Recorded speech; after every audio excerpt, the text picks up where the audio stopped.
नमस्कार साथियों, daily current affair show में आप सभी का बहुत बहुत स्वागत है। आज 17 अगस्त 2025 का करंट अफेयर और उसका स्टैटिक जीके इस क्लास वीडियो में हम पढ़ेंगे। आइए जल्दी से शुरू कर देते हैं।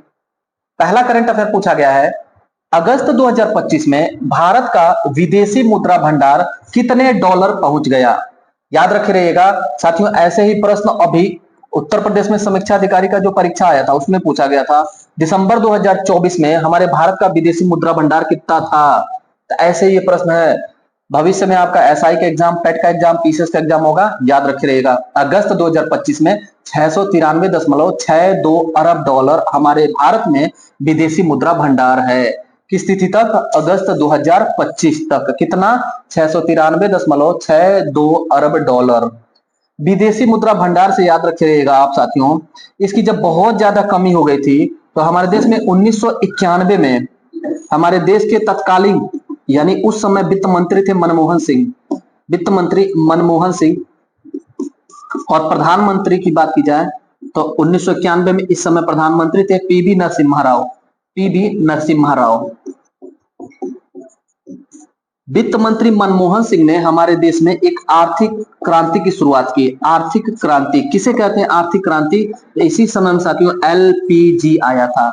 विदेशी मुद्रा भंडारण 1991 में एकदम समाप्त हो गया था। इसी कारण से हमारे भारत में एक नया आर्थिक परिवर्तन हुआ। उसे कहा जाता है 1991 का नया आर्थिक क्रांति। इस आर्थिक क्रांति को किसने लाया था? तो वित्त मंत्री हमारे थे मनमोहन सिंह, जो बाद में हमारे देश के प्रधानमंत्री बने, योजना आयोग के अध्यक्ष, हमारे देश के वित्त मंत्री, हमारे देश के प्रधानमंत्री, आरबीआई के गवर्नर। इसके अलावा ये अंतरराष्ट्रीय मुद्रा कोष में हमारे प्रतिनिधि भी बने थे साथियों। इन्हीं के वजह से एलपीजी आया था। एलपीजी देखिएगा, लिबरलाइजेशन, प्राइवेटाइजेशन, ग्लोबलाइजेशन है। ये हिंदी में इसे कहते हैं निजीकरण, निजीकरण, उदारीकरण, निजीकरण, उदारीकरण और वैश्वीकरण। हमारे देश में यह तीनों व्यवस्था कब आई थी? 1991 में आई थी। किसकी देन है? तो मनमोहन सिंह वित्त मंत्री। किस प्रधानमंत्री के समय में आया था? पीवी नरसिम्हा राव के समय में। क्यों आया था? तो वही विदेशी मुद्रा भंडारण की कमी हो गई थी हमारे देश में। दूसरा करंट अफेयर पूछा गया है, ब्रांड फाइनेंस रिपोर्ट के अनुसार दुनिया का सबसे मूल्यवान फुटबॉल क्लब घोषित किया गया। साथियों, जैसे हमारे देश में क्रिकेट खेल सबसे ज्यादा प्रसिद्ध है, क्रिकेट में भी आईपीएल का क्रेज कुछ ज्यादा ही है, वैसे ही दुनिया में फुटबॉल क्लब का टूर्नामेंट होता है। फुटबॉल विश्व कप से भी ज्यादा प्रसिद्ध है फुटबॉल क्लबों का मैच साथियों। उसी क्लब में सबसे मूल्यवान क्लब है रियल मैड्रिड। रियल मैड्रिड पूरी दुनिया का सबसे मूल्यवान फुटबॉल क्लब है। अगर आपसे पूछे कि ब्रांड फाइनेंस के अनुसार सबसे मूल्यवान फुटबॉल क्लब दुनिया का कौन सा है? रियल मैड्रिड पहला है। दूसरा भी आप याद रखे रहेंगे, FC Barcelona second highest valuable है फुटबॉल क्लब। थर्ड पूछ दे आपसे तो मैनचेस्टर सिटी। मैनचेस्टर सिटी तीसरा सबसे मूल्यवान फुटबॉल क्लब है। तीसरा करंट अफेयर पूछा गया है, अमेरिका को भारत का निर्यात जुलाई 2025 में रिकॉर्ड कितने प्रतिशत बढ़ा है। ये उसी दौरान का है साथियों प्रश्न। अभी अमेरिका ने हमारे देश के निर्यात होने वाली वस्तुओं पर 25% टैरिफ लगाया था, फिर उस 25% को 25% और बढ़ा करके 50% टैरिफ कर दिया। अमेरिका में हमारे भारत से जो भी प्रोडक्ट निर्यात होगा, एक्सपोर्ट होगा, बिकेगा, उसमें 50% टैरिफ की घोषणा कर दिया अमेरिकी राष्ट्रपति डोनाल्ड ट्रंप ने। लेकिन साथियों यह घोषणा अभी हुई है। जुलाई 2025 से पूर्व यानी पिछले एक साल में सबसे ज्यादा हम लोगों ने अमेरिका को प्रोडक्ट निर्यात किया था। वो प्रोडक्ट कितने परसेंट की वृद्धि हुई पूछे आपसे तो 19.94%। 19.94%, लगभग 20% भी दे सकता है परीक्षा में विकल्प। अमेरिका को भारत का निर्यात जुलाई 2025 में इतना था, रिकॉर्ड स्तर पे है साथियों। पिछले वर्षों में 11%, 12%, 13% की वृद्धि होती थी। इस वर्ष 19.94% वृद्धि हुई। इसी के बाद अब अगस्त से हम देख रहे हैं कि 25% निर्यात पर टैरिफ बढ़ाया अमेरिकी राष्ट्रपति डोनाल्ड ट्रंप ने, उसके बाद 25 और बढ़ा दिया, अभी वर्तमान में 50% कर दिया साथियों। चौथा करंट अफेयर पूछा गया है, भारत ने अगस्त 2024 में रूस से प्रतिदिन कितने लाख बैरल तेल खरीदा है। उत्तर हमारा हो जाएगा 20 लाख बैरल। हर दिन हम 20 लाख बैरल तेल रूस से खरीदते हैं साथियों। और यही वजह है कि अमेरिका नाराज हो रहा है कि रूस से भारत क्यों इतना ज्यादा तेल खरीद रहा है। इसी की वजह से अमेरिका टैरिफ बढ़ा रहा है साथियों। उसकी नाराजगी इसलिए है कि रूस से भारत के संबंध बेहतर क्यों है, यहां से क्यों सामान आयात करता है भारत। तो साथियों बता दें आपको कि हमारे भारत का सबसे अच्छा वैश्विक मित्र रूस देश है। कभी भी साथियों भारत और चीन युद्ध हुआ हो, चाहे भारत पाकिस्तान युद्ध हुआ, तो हमेशा रसिया हमारे साथ खड़ा रहता है। रसिया से हमारा बहुत सारा व्यापारिक संबंध भी है साथियों। ब्रह्मोस मिसाइल रसिया से ही मिलकर के हम लोग बनाते हैं। इसके अलावा साथियों पाकिस्तान से संघर्ष हुआ, चीन से संघर्ष हुआ, तो रसिया ने हथियार भी सप्लाई की। अभी आपको याद होगा सुदर्शन, जो पाकिस्तान में जो सर्जिकल स्ट्राइक हुआ था, ऑपरेशन सिंदूर चला था, उसमें जो प्रयोग हुआ था S-400 सुदर्शन, वो रसिया के द्वारा ही बना करके दिया गया था साथियों।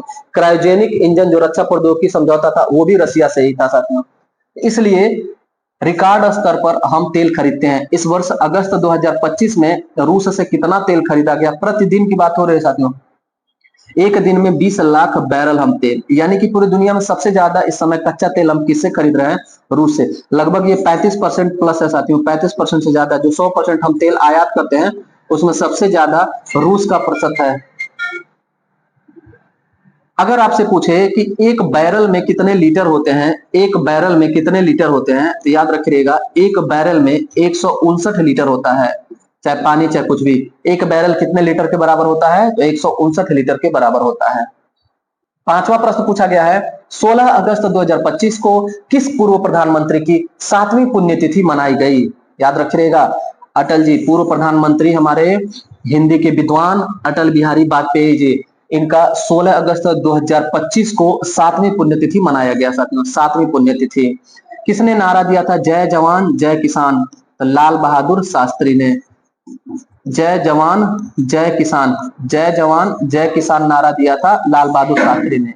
इसी में जय जवान जय किसान जय विज्ञान का नारा किसने गढ़ दिया, तो याद रखे रहेंगे आप, जय जवान जय किसान जय विज्ञान का नारा हमारे आदरणीय पूर्व प्रधानमंत्री अटल बिहारी वाजपेयी जी ने दिया था। अटल जी के बारे में याद रखिएगा कि यह 3 बार प्रधानमंत्री बने थे, 3 बार प्रधानमंत्री बने थे अटल जी। छठा प्रश्न पूछा गया है, हाल ही में भारत में किस स्थान पर इसरो ने अंतरिक्ष प्रयोगशाला स्थापित किया। अंतरिक्ष प्रयोगशाला भी हाल ही में स्थापित हुआ साथियों, अरुणाचल प्रदेश में। अरुणाचल प्रदेश में भी आपसे पूछ ले किस जिला में, तो सियोमी जिला में। सियोमी जिला, सियोमी जिला में भी कहां पर, सियोमी जिला में भी कहां पर पूछ दे आपसे, तो मेचुका जगह है, मेचुका। सियोमी जिला मेचुका में इसरो ने अभी हाल ही में अपना अंतरिक्ष लेबोरेटरी, अंतरिक्ष प्रयोगशाला का उद्घाटन किया, स्थापना किया। याद रखिएगा इसरो के बारे में थोड़ा सा डिटेल आपको बताते चले। इसरो का गठन साथियों 1969 ईस्वी में हुआ और 1972 ईस्वी में इसको अंतरिक्ष आयोग के अंतर्गत कर दिया गया। इसरो का हेडक्वार्टर बेंगलुरु में है, इसरो का मुख्यालय बेंगलुरु में है। और इसरो के वर्तमान में हेड कौन है, ये आप कमेंट करके उत्तर देंगे। इसरो के हेड हम लोगों ने करंट में पढ़ा है, कौन है आप उत्तर दीजिए। और एक और प्रश्न का उत्तर दीजिए साथियों, अरुणाचल प्रदेश में अभी हाल ही में हम लोगों ने पढ़ा है 2-3 दिन पहले, अरुणाचल प्रदेश में किस जल विद्युत परियोजना का घोषणा किया गया है कि स्थापित होगा।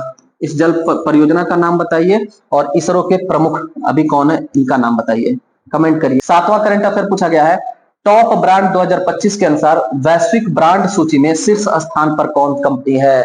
याद रखिएगा साथियों अभी हाल ही में माइक्रोसॉफ्ट टॉप ब्रांड फाइनेंस, इस रिपोर्ट के अनुसार माइक्रोसॉफ्ट दुनिया की सबसे मूल्यवान कंपनी बन गई है, सबसे बड़ी वैश्विक कंपनी बन गई है माइक्रोसॉफ्ट, 1 नंबर पे। अगर यही आपसे पूछ ले सेकेंड या क्रम मिलाने के लिए पूछ ले, तो याद रखिएगा माइक्रोसॉफ्ट 1 नंबर पे है, एनवीडिया सेकेंड पे है और एप्पल कंपनी थर्ड, दुनिया की तीसरी सबसे बड़ी वैश्विक ब्रांड कंपनी है एप्पल। आठवां करंट अफेयर पूछा गया है, हाल ही में केंद्र सरकार ने जीएसटी को सरल बनाने के लिए कितने स्लैब का प्रस्ताव रखा है। साथियों अब हमारे देश में हो सकता है यह प्रस्ताव पारित होने के बाद 2 स्लैब मात्र रह जाएंगे। एक रहेगा 5% जीएसटी स्लैब रहेगा और दूसरा रहेगा 18%। जितने भी प्रोडक्ट है उन सबको 5% और 18% में शामिल कर दिया जाएगा। 2 ही स्लैब आपको भविष्य में देखने को मिल सकते हैं, प्रस्तावित है, अभी ऐसा निश्चित नहीं हुआ है साथियों। दूसरी बात याद रखे रहेंगे कि जो लग्जरी वस्तुएं थी जिसपे 28% जीएसटी लगता था, जैसे सीमेंट हो गया, फॉर्च्यूनर कार, कोई भी लग्जरी कार हो गई, तो उसमें 28% जो जीएसटी लगता था उसको बढ़ाकर के 40% किया जाना प्रस्तावित है। लग्जरी वस्तुओं पर 40% जीएसटी विशेष कर लगाया जाएगा और जीएसटी स्लैब कितना रह जाएगा, 2, 5% और 18%। याद रखिएगा। थोड़ी सी बात जीएसटी पे कर ली जाए। जीएसटी दुनिया में सबसे पहले 1954 में किस देश में, तो फ्रांस में। हमारे भारत में जो जीएसटी अपनाया गया वो किस देश से? तो कनाडा के प्रारूप पर हमारे देश में जीएसटी अपनाया गया। जीएसटी की शुरुआत हमारे देश में कब हुई? तो 1 जुलाई 2017 को हुई थी, जम्मू कश्मीर को छोड़ करके। फिर जम्मू कश्मीर में 7 जुलाई 2017 को जीएसटी लागू हो गया था साथियों। जीएसटी काउंसिल का अध्यक्ष पूछता है, जीएसटी काउंसिल का अध्यक्ष कौन होता है? तो वित्त मंत्री होते हैं जीएसटी काउंसिल के अध्यक्ष, जीएसटी परिषद के अध्यक्ष। इसके अलावा अगर पूछे कि जीएसटी का प्रारूप किसने तैयार किया था? तो विजय केलकर साहब ने तैयार किया था। विजय केलकर समिति का संबंध किससे है? जीएसटी से। अच्छा, जीएसटी का जनक अभी पूछे तो इन्हीं को ट्रिक करिएगा, जीएसटी के जनक विजय केलकर। इनसे पूर्व किसने जीएसटी की सिफारिश की थी? तो याद रखिएगा असीम दास गुप्ता। असीम दास गुप्ता समिति ने जीएसटी की सिफारिश सबसे पहले की थी। 9वां करंट अफेयर पूछा गया है, भारतीय नौसेना और श्रीलंका के मध्य स्लाइनेक्स 2025 का आयोजन कहां किया गया? देखिएगा उत्तर हो जाएगा कोलंबो। कोलंबो में होगा स्लाइनेक्स सैन्य अभ्यास, SLINEX। अगर आपसे पूछ दे स्लाइनेक्स सैन्य अभ्यास किसके किसके मध्य होता है, तो देखिएगा यहाँ पर SL से हो जाएगा श्रीलंका, IN से हो जाएगा इंडिया और EX से होता है exercise, Sri Lanka India exercise. Bharat और श्रीलंका के मध्य हर वर्ष यह आयोजित होता है साथियों। सैन्य अभ्यास है, भारतीय नौसेना और श्रीलंका नौसेना के मध्य होता है। एक बार भारत में होगा फिर श्रीलंका में। तो अगर आपसे पूछ ले कि इस वर्ष श्रीलंका में हो रहा है कोलंबो में, तो 2026 में कहां होगा? तो हमारे भारत में होगा। 2024 में कहां हुआ? तो 2024 में भी हमारे भारत में हुआ था। याद रखिएगा इतना बात साथियों। ये था आज का करंट अफेयर का क्लास। कैसा लगा आज का क्लास? फीडबैक जरूर दीजिएगा। वीडियो पसंद आया होगा तो लाइक जरूर करिएगा। जो साथी नए हैं उन सभी का वेलकम है। अपने चैनल से जुड़ जाइए, अपने चैनल को सब्सक्राइब कर दीजिए और बेल आइकन प्रेस करके अलाउ जरूर करिएगा। अलाउ नोटिफिकेशन आप करेंगे तभी साथियों आपको नोटिफिकेशन मिलेगा। जैसे ही हम जीएस का करंट अफेयर हिंदी का वीडियो अपलोड करते हैं आपको सबसे पहले नोटिफिकेशन मिल जाएगा। साथियों आपके समय का महत्व हम समझते हैं, इसलिए आपको कम समय में हम current affair, best current affair लेकर के आते हैं जो परीक्षा की दृष्टि से रहता है और उसका स्टैटिक जीके भी कवर करने का प्रयास करते हैं। मिलते हैं फिर अगली क्लास में, तब तक के लिए धन्यवाद।